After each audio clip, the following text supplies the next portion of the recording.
I want to give you a quick rundown, guys, on this video of the 11 numbers that you need to know. How to stop letting money or having money be in control of you, and how to sort of take control of your money. And, knowledge is king when it comes to money. Knowledge is powerful. So you got to sort of know your numbers. You have to know where you stand. And you got to, in order to stop letting money control you, you got to know your numbers. So on this quick video, I'm going to give you the 11 numbers that you should know about your personal finances. And in my opinion, this topic is really, really important because if you want to have some growth and you want to grow in terms of your personal finances and your money, then you have to know where you stand. You have to know where you're at, right? And I have to admit, hey, I was a person at one point, didn't really know my numbers, right? Wasn't thinking about it very often, but I wanted to have more out of money, but I wasn't thinking about the things that would allow me to have more out of money. And I used to get controlled by money. And so it just came over the time of building wealth and being consistent, staying steady, being disciplined with what I was doing. I began to see that, okay, if I just know where I'm at, it's going to have a greater impact on helping me reach where I want to ultimately go in terms of my personal finances. So that's why this is a really important topic. And I got a couple of questions from some commenters over the last week or so.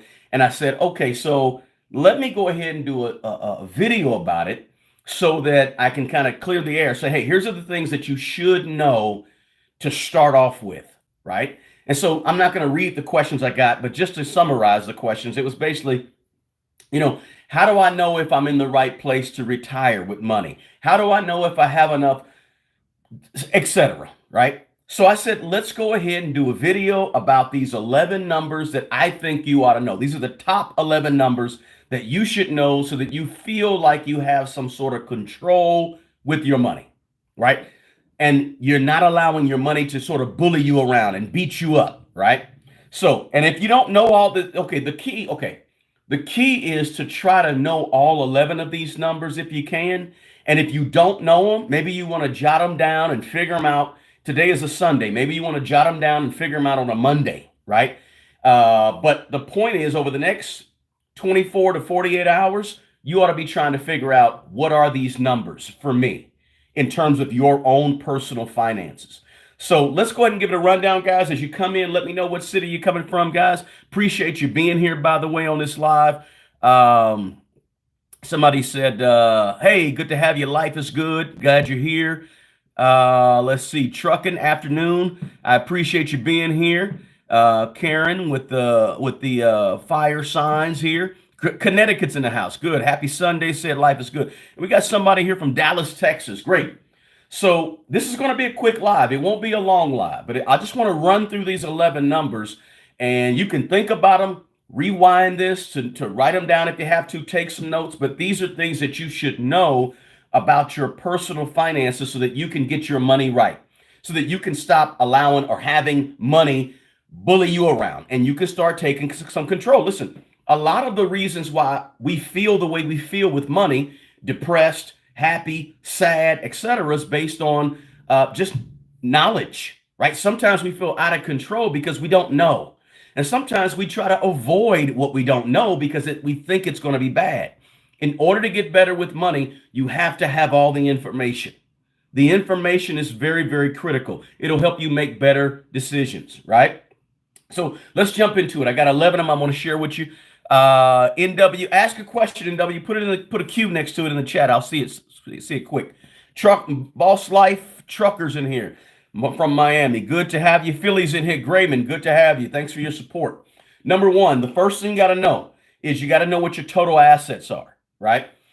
You have to know the number, not just what the things are, right? Not what I got a this, I got a that, I got a that. No, know what they're worth. So you have to know the worth, the value of your total assets. That's the things you own. And when you estimate or get a feel for the value of the things you own, always be a little conservative, right? So if anything, underestimate it a little bit.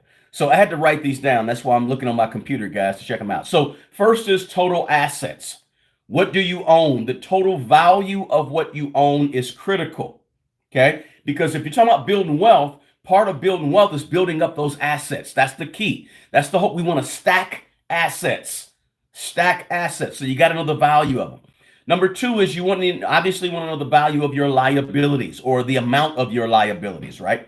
The total debt, the total amount that you owe to, and listen, debt includes everything. What you owe on your car, what you owe on the credit cards, what you owe on the personal loans, what you owe on the everything. Okay. So number two is liabilities, right? And sometimes with these, you have to call to get the amounts because you don't know the amounts. So you got to go online to look at the bill or the physical bill that may be mailed to you. But the point is you have to know what you owe. So number one was big, assets. Number two is what you owe, because our goal ultimately to build wealth is to lower the liabilities. But how can you lower them if you don't know anything about them and what they are, right? So it shouldn't take you very long to figure out your liabilities, right? But this is like taking inventory, right?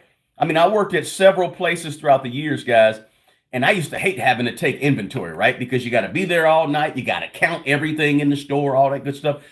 But you're taking inventory of your personal finances, right? And that's going to help you ultimately be in control, feel in control, and not have your money controlling you, right? Let's see here. Boom, boom, boom. Joshua, thanks for being here.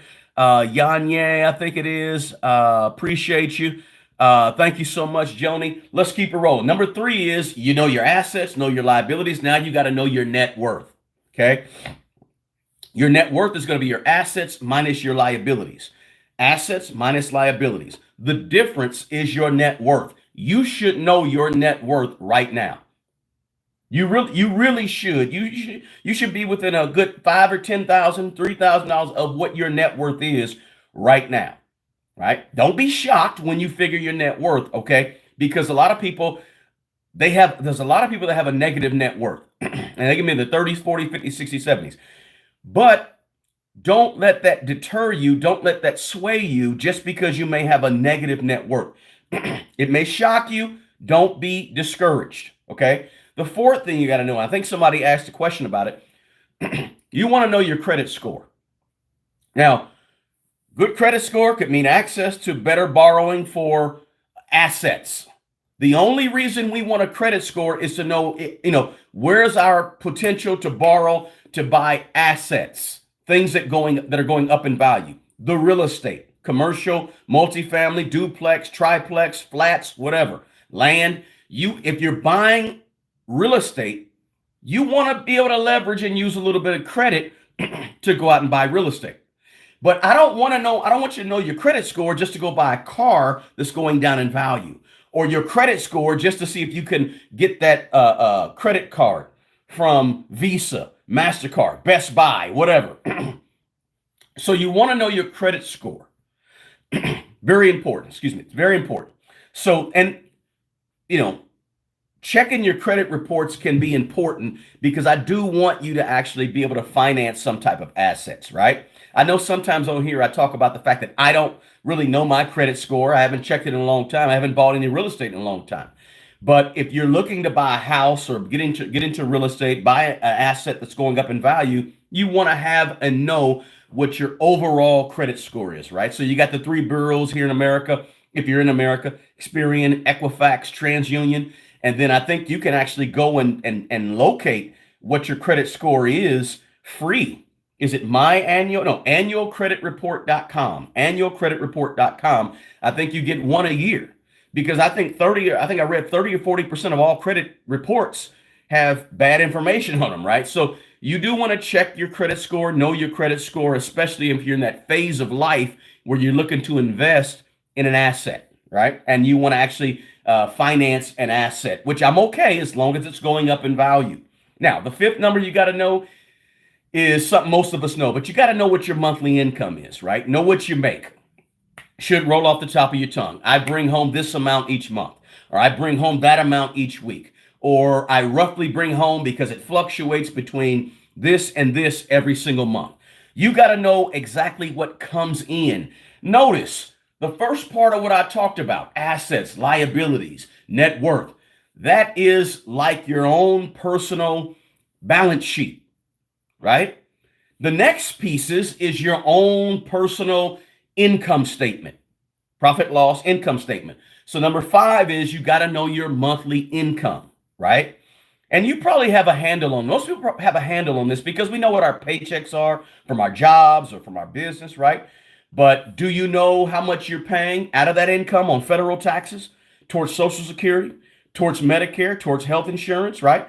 But these are things you should know, right? Because they're on your pay stub. But the point is, you have to know the amount that you're actually bringing in every single month. Take home pay, right? Number 6 is, and I got 11 of these. Number 6 is you got to know your monthly expenses, right? The other part of the income statement is income and then expenses. So what are your monthly expenses, right? It's critical. This may be one of the most important numbers on the whole list because what you spend, your outgo, it makes the difference, and it's something that you definitely control on a regular, every single day basis, right? There's certain things on here you may not be able to control right off the bat, right? Assets is something that you'll control, but it takes a little time to build up to go get an asset, right? Income is something you control, but it takes a little time to go and increase your income, right? But expenses is something that you control today, right now, right? How much you spend today is totally controlled by you. So the number, what your monthly expenses is very, very important. Knowing what you spend every single month, right? Because I always say, if you want to have more income, you got to lower your expenses. That's the first place to start. So number 7 is this. What is the discretionary income? What is the cushion of money that you have? So I talked about income. I talked about knowing the monthly expenses. And now I'm talking about knowing what the difference is between the two.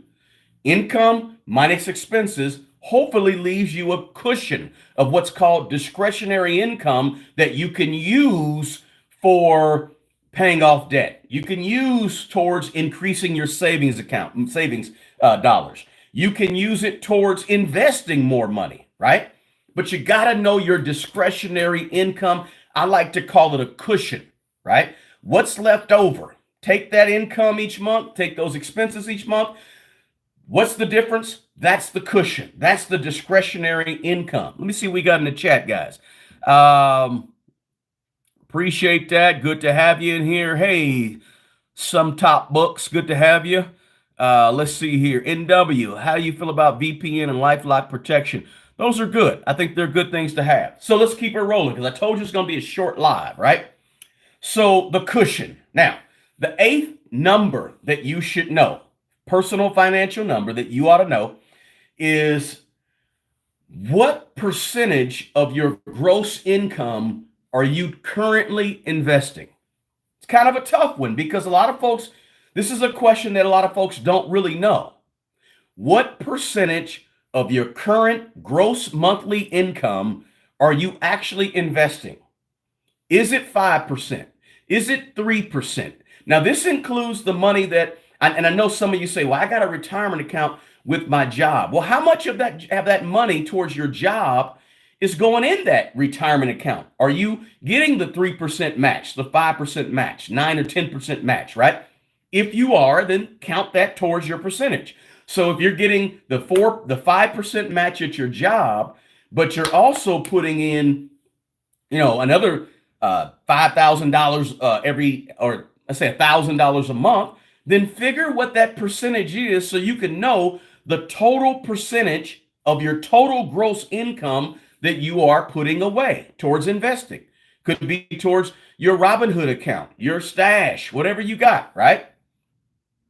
But you got to know that, right? That's because ultimately, here's why you got to know it. Because ultimately, I'd like to see after all your debts paid, you have your fully funded emergency fund, I'd like to see you putting in at least 10 to 12% or more towards retirement, towards your older self. Now, if that's 15%, if that's 20%, great. That's 25%, wonderful, right? But the point is, I want you to know the percentage now so you know what to be working towards in the future, right? So number 9, the ninth number that you got to know is interest rates. Now, interest rates is interesting. Interest rates, interesting, right? Pun intended, right? Interest is the money that you gain on your savings and investments, right? And it's also the cost of money. What does the money cost you? So let's say you have some debt and let's say you owe the IRS, right? If you owe the IRS, what are they charging you? What are they charging you every month? Let's say you owe student loans. What is your interest on the loans? 3%, 5%, 8%, right? If you have a home mortgage, what is the interest that you pay on that loan, that 15 or 30-year loan? Is it 3%, 5%, 7%? You want to know these percentages, right? So it's not just the percentage that you're getting on your investment, return on investments. In other words, if you have invested in the stock market, what was the average rate of return in 2023? What's the average rate of return on that money during this year, right? Year to date, this year, right? So the interest rates is twofold, right? The interest that you're gaining on all the money that you have invested, I want you to know that number, right? You're keeping up with your number, with your money, or with your interest rate, because you know what you're gaining, you know what you're getting. But secondly, with interest rates, what are you paying for money, right? What are you actually being charged for any outstanding loans that you have? So when I say interest rates, you got to know all that for each outstanding loan, for each investment, right? If you have individual stocks, know what your year-to-date return on investment is for those stocks, right? You want to know both of those pieces when it comes to interest rates, right? Interest you pay, interest you get. Interest you pay, interest you get. Let's see what we got here. Contribute 7%, 401k, boom, boom, boom. Let's see, 9, can I invest? New to the channel. Good to have you here, Trucker. Appreciate you being here. So let's keep going. 2 more of these. Told you, quick live, right? Number 10, you need to know this. Very important number. You got to know it so that you're in control of your number, in control of what you're doing. You got to know what you have in your emergency savings account right now. To the penny, to the dollar, whatever you want to say, right? How much is the balance? And then watch this. Also, how much is the goal, right? You got 3,000. What do you want in there? You got to have a goal if you don't have a fully funded emergency fund. What is that fully funded emergency fund? 3 to 6 months of your needs. So that requires you to first figure out what is the amount of your needs. That should be already figured out when you know what your expenses are. When you know what your expenses are, you look at all your expenses on a piece of paper, spreadsheet. You figure out what the needs are, the needs on your expenses, and you say, boom, need, add it all up. Boom, what's that number? Multiply that number by 3 or 4 months. If you have a steady job, if you have a job you know is not going nowhere, you're a teacher, you're a nurse, you're doing something that you've been doing for a long time and the job is very, very stable, 3 to 4 months. The job is not stable, right? Maybe you sell used cars and you don't know if the dealership's going to be there. You don't know if your job's going to be there. Maybe you have a job that you're not quite sure. You need more money in your emergency fund. So you need 6, 7, 8 months perhaps in your emergency fund, maybe 5 months. It's up to you. But the point is you got to know how much you need to have in your emergency fund and how much you actually have in your emergency fund. That sounds simple. You could probably go online and figure that out right now and sit down and think about it for 10 minutes, right? But you got to know what that number is. Pretty self-explanatory, but really, really important. Now, number 11 is probably my favorite, and it's one that is fun to play with, right? The number 11 number you got to know is simply the retirement number, your personal retirement number. Now, your personal retirement number is different than everybody else. Why is it different? Because I want you to follow the rule of 25. So the rule of 25 is, now the retirement number can be figured out a lot of different ways, guys. But the most common, I think, way to do it is the rule of 25, which is where you take your yearly expenses and you multiply it by 25, right? You take your yearly expenses and you multiply it by 25. How do you know your yearly expenses? You got to go way back to one of the first things I mentioned on this video that said you got to figure out your monthly expenses, right? This is one reason you want to figure out and know your monthly expenses, right? You take your monthly expenses. Now, when you're doing this rule of 25, don't take just your needs. Your needs are for your emergency fund only. With the rule of 25, to figure out your retirement number, you got to take your monthly expenses total. What do they total up? 3,000, 5,000, 10,000, whatever. And you take that and you multiply that, the monthly, by 12. So if it's $5,000 a month that your expenses are, multiply it by 12. Multiply it by 12 gets you what? $60,000. You take that $60,000 and you multiply that by 25, right? What is that? 60,000 multiplied by 25. Somebody help me in the chat, or I can just go to my calculator, right? Let me pull it up. I don't have a calculator up, but I want to pull it up. Be patient with me, guys. I've just been rattling on. Okay, so 60,000 times 25. That's 1.5 million. Okay, so if you make $5,000 per month, I'm sorry, not make, but if you spend and your expenses are $5,000 every single month right now, you're going to need 1.5 million in retirement to keep those same expenses for and have it for 30 years, 25 to 30 years after you say retire, right? That's your retirement number. It's your yearly expenses multiplied by 25. How that works is, why 25 is because that's using the 4% rule. The 4% withdrawal rule from your retirement savings says that you can withdraw 4% of your money for the next 30 years and not run out of money. So if you make $5,000 per month, multiply it, if you spend and your expenses are $5,000 per month, you multiply that by 12 months to get $60,000. You multiply the 60,000 by 25, that gets you 1.5 million. Now you can safely withdraw 4% of that 1.5 million every single year and not run out of money for 30 years. What is 4% of 1.5 million? It's $60,000 a year, right? That's called the rule of 25, and it leaks right over into the 4% withdrawal rule. So you want to know your number. You take whatever your monthly expenses are, do that multiplication by 12, and then whatever that number is, multiply it by 25. That's the amount of money that you should have when you retire that allows you to draw 4% from a single year. You got to know that number, right? And it's all based on what is your monthly expenses. And the reason it's different for everybody is because your expenses are different than my expenses, right?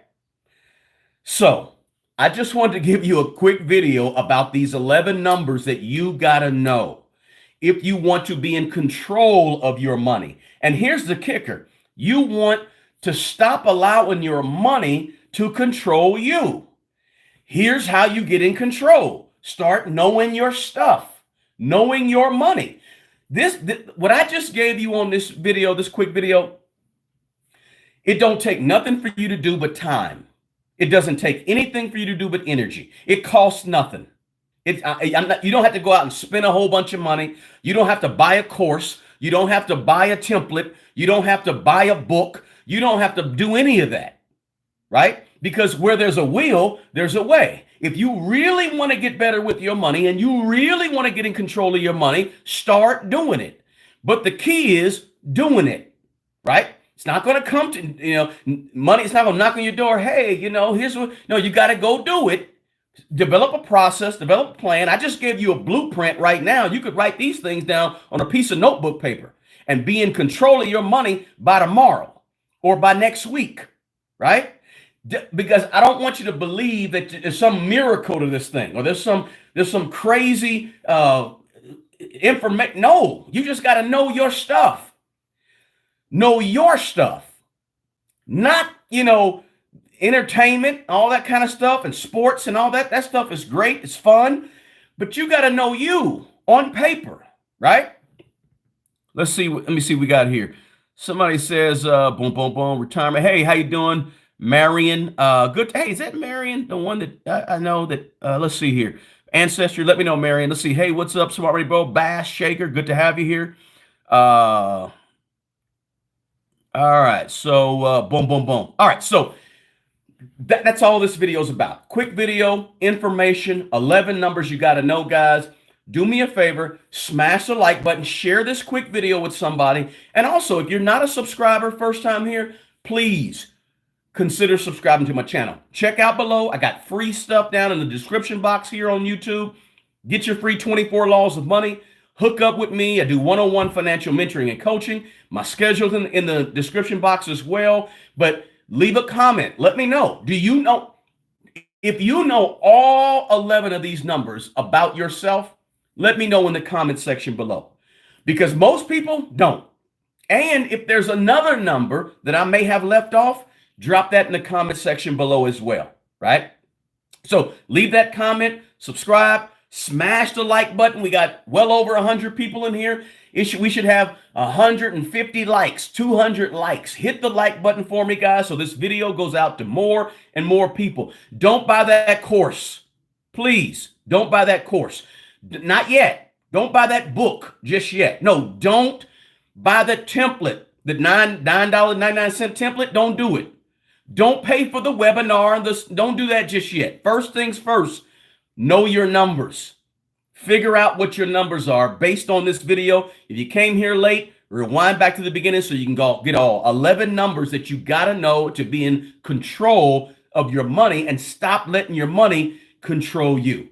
Hey, the best person who's going to take care of the old you is the young you. Guys, do me a favor. Take good care of yourself and take care of other people. Until the next video, peace.